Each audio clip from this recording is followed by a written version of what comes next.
new model for Kia, the K4, replacing the Forte. And I only have enough power right now because I'm going downhill, even if I go to sport mode. This is a 2-liter non-turbo, which we don't get many of those anymore. 147 horsepower, 130-something pound-feet of torque in a about 3,200-pound car, which is not heavy in the modern time, but that is that's not really enough power for you to ever go, ooh. No. What it's going to be is it's going to be a situation where, because you didn't get the turbo model of this, which is actually a 1.6, the turbo is a 1.6 liter. Even smaller. With 190 horsepower and about the same amount of torque. This has far less. And you're going to find yourself going, okay.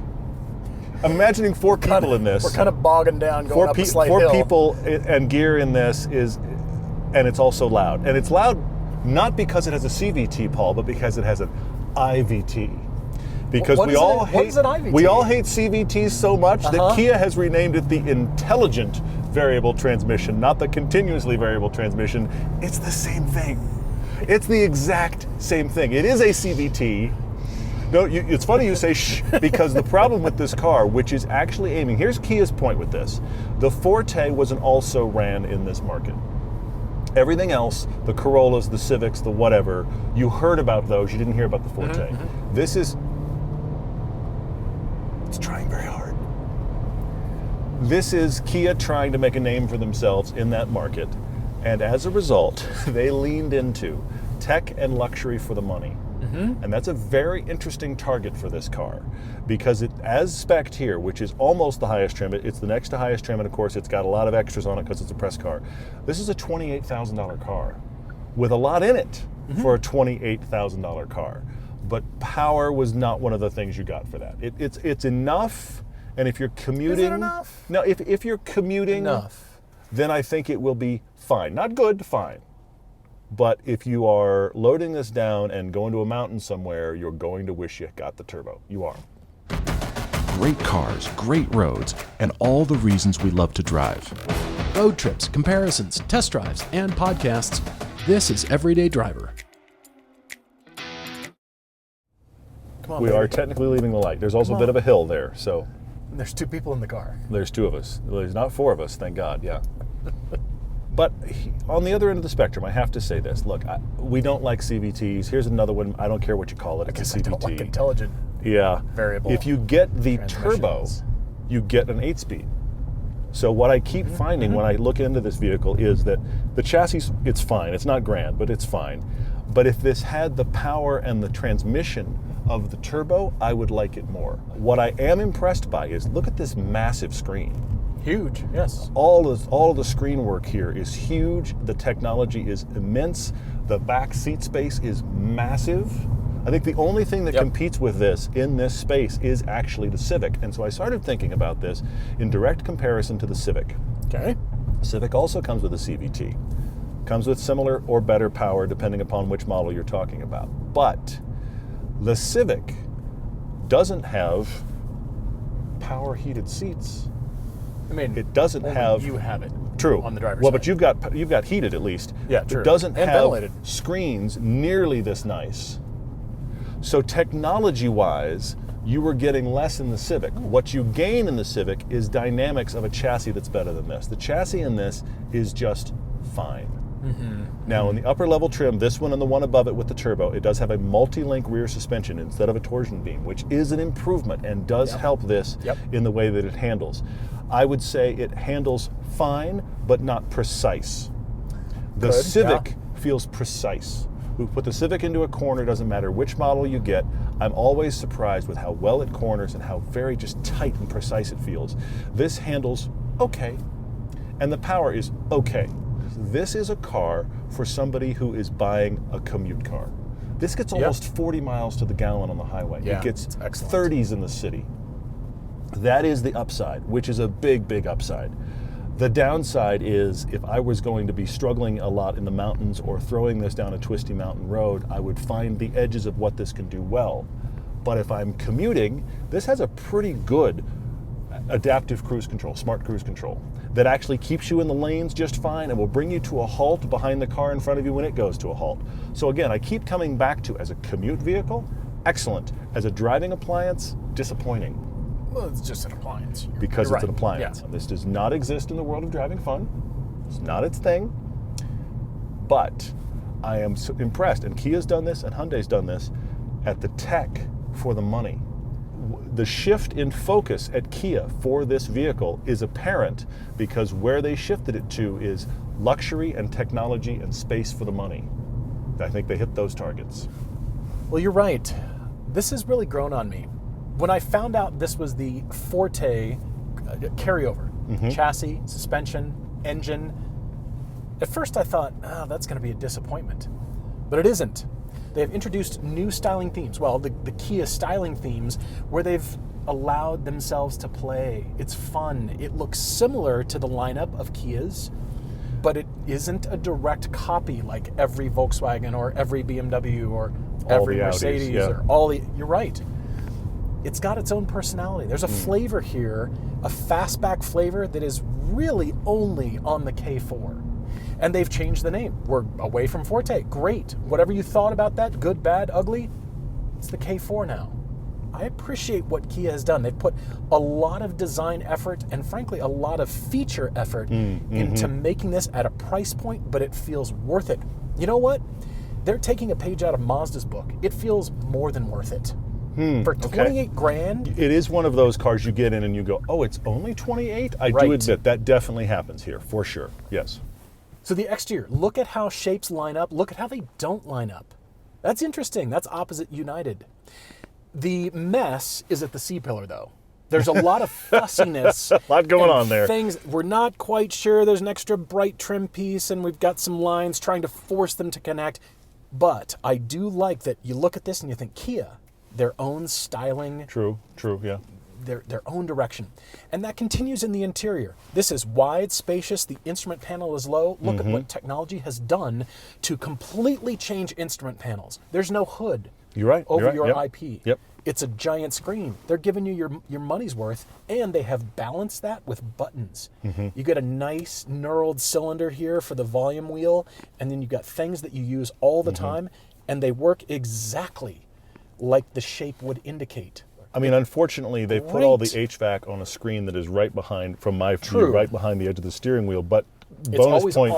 It's always on. Yeah. Bonus points for the fact that some of it is duplicated here in buttons. So you know what? You can claw some points back because it doesn't matter what I can see here. There's some things I may have to look around to clarify at some point. I'm sure you get used to that, even though it's a little annoying. But luckily, I can just go straight to buttons and not even look and know where these are and change the temperature in here. And that is a big deal. All right, the seats are wide, but they're not that supportive. I wish for more comfortable seats. That seat is actually better. It is better because it's got worth over here. Because it's got the power controls. It makes it decent. Yeah. The rest of the seats are marginal. They're marginal. But look at the back of the headrest. I think it's to clip an iPad or an iPhone. You could put your jacket over it. You could tie a trash bag to it for kids in the back. It's actually kind of interesting and versatile. What are we calling this? The fin? I don't know what that is. The seat fin. The seat fin. Okay, good. The seat dorsal. I don't know. The K4 now with a seat dorsal. There you go. You heard it here first. I don't really know. Somebody's going to use that. But you know what? They're making features that you think, you know what, that might be useful. And then you figure out how it fits in your own life. That's excellent. The back seat space is huge. And then going all the way back, it's a fastback, not a hatch, not a lift, and it has a giant trunk. It does have a big trunk. I do feel like this should have a hatch. Kudos to them that the trunk is massive. When you realize it's a trunk and not a hatch, and I was genuinely disappointed. I was like, so how big is it? And I opened it, was like, actually it's huge. So very good. Yeah. The seats do fold down to give even more pass-through space. That's excellent. I really do think a hatch would have worked here. Even if there was a seam here where you couldn't tell it was a hatch while you're sitting in here, I think it would have been fine. I know the Stinger didn't sell, but this is a different part of the market. Yeah, for and sure. It looks so much like a hatch, and you can get the Civic in a hatch, and I think that is the biggest competitor for this car. You're right. If it's the lift, then I feel like this is a huge win for Kia. Change is hard. When car companies introduce new models and they change the name and they introduce new styling, what is that? It's jarring at first, but look around this car, look at everything, and look at the thoughtfulness that has gone into the K4, and that's where good design is. Good design actually manifests itself better at a lower price point then when you have blue sky, unlimited budget, you can do anything you want. Because you had to think about it. You had to make it work. That's Yeah. why it's so good. Okay, all right. Well, you need to drive this. Like this. I'm surprised to look around and just see all the tech. Heated and cooled seats, $28,000. It's Look at hard to this. get heated seats on most stuff in this market. We have heated and ventilated. I'm impressed. Really am.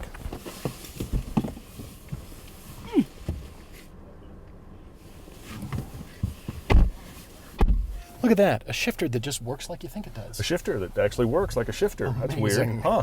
Strange. Amazing and cool. It's like a breath of fresh air. It's nice when stuff just works like you imagine, isn't it? It's crazy. You're right. This is not the driver's car. It's not. But we're not expecting that for $28,000. Well, I want to expect that, but what was the focus? That's the thing. It's clear that they decided it drives well enough. Now, what can we put in it to make it feel like a luxury item with space? Right. That was very clear, their shift. Yeah. Honda did a better job at this price point creating something better to drive, but they didn't give you as much for your money. So you can see, you and I talk about this a lot on the podcast, you can see where the development dollars went. Where are we leaning into? Kia leaned into space and luxury and tech, and you can tell when you're in here because it drives fine. It's fine. But it doesn't drive well. It's not like, whoa, this is a surprise. And the Civic is a surprise to drive. But look, speaking of shifter, you can shift with the lever, but it's got paddles. It even has paddles. For your IVT? Your IVT. CVT, yeah, I got But it. I will give it credit because it holds a gear. Now, we're in sport mode. The drive mode is center of the steering wheel, right down here in the third spoke.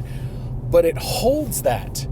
It holds a ratio. Yep. It holds does. a... Yep. That's amazing. When most CVTs want to upshift, even in sport mode, they want to get you past. You're trying to rev the engine. How dare you? Yes, for sure. You're trying to have some fun. The nerve. Wouldn't you want miles per gallon? Isn't that your only purpose in life? Yeah. And it's Yeah. actually pretty crisp. It's not like a dual clutch. No, it's not. But it's gonna fool a lot of people. Not that this is the point to fool people, but it points towards driving enthusiasm and Kia wanting to deliver something that's interesting. There's a lot of effort behind here. You can tell where they restrained themselves and said, nope, we don't need to go further because we're at a price point. Yeah. But if load you this start to out. hustle, yeah, for 28 grand, yeah, it's not eager, but The price is the thing I keep coming back to. We've had a few cars like that of late where people send us cars and we're impressed for the price. That engine note, transmission whine, whatever you want to call it, that is the only thing that breaks the luxury feel of this because it's got acoustic glass, acoustic tires that have done a really good job of just being concerned about that noise, vibration, harshness, and just the noise and loudness that you feel when you're in here. Generally, it's pretty mute. And if you were driving it, not like the ridiculous guys we are, driving it in a commute situation with your smart cruise control on and you're not hammering the accelerator, it's going to be very quiet, very relaxing, very easy to drive, and all your tech works. And that's what you want when you're creeping through traffic. You don't want dynamic driving. I do, but you don't. You don't. all I'm times, trying to think always, about it. Yes. in the rain, the dead of night. Yes, I want it all the time, but that's not most people. And here's the thing: I don't commute in stop and go every day. And if I did, this becomes a thing. For sure. Yes. If you're looking for your commute device, this is where you go to autotempest.com/everyday. So they know that we sent you. You go to autotempest.com, they shop for everything. They look for all of the other sites when you have a search term. New cars, used cars, whatever you're looking for. You were looking for something in this space. We've talked about this. You could do the old Forte. You could look at a Civic. What about a Corolla? All of those you can find. You can cross-shop them on autotempest.com. All the cars, one search. The downsides include the noise. Yes. The CVT, intelligent variable. The IVT, Paul. Yes. IVT. It's the same thing. It's the same Why thing. did we go there? All right. It is loud. It's too loud. It makes it uncomfortable, and you can see, all right, this is a inexpensive car. True. It's not great. Yep. It's not accompanied by wonderful performance driving sounds, but you know what? That is not the point of this car. There's a lot to like. There's very little to dislike because you keep thinking price point, spaciousness, feature rich. It For truly sure, is. yes. Vented, heated seats on a $28,000 car. And you know what? This feels robust. It just feels like a solid investment. For 28 grand, it's going to be tough to go wrong. Well, and if you load it out, you get the turbo engine and that kind of stuff, you still come out right at about 30 on the high end. Like everything you can throw at this car still barely strikes 30. And that is a lot of car for the money. And my big downsides with this are this engine and drivetrain. If you replace those with the turbo version, I would like this a nice step above it. And again, I want it to be more dynamic to drive, but I want to be clear, there's nothing wrong with the way this drives. There's Right. not a thing wrong with it. It's fine. It's just not interesting, but it doesn't need to be for what it needs to do.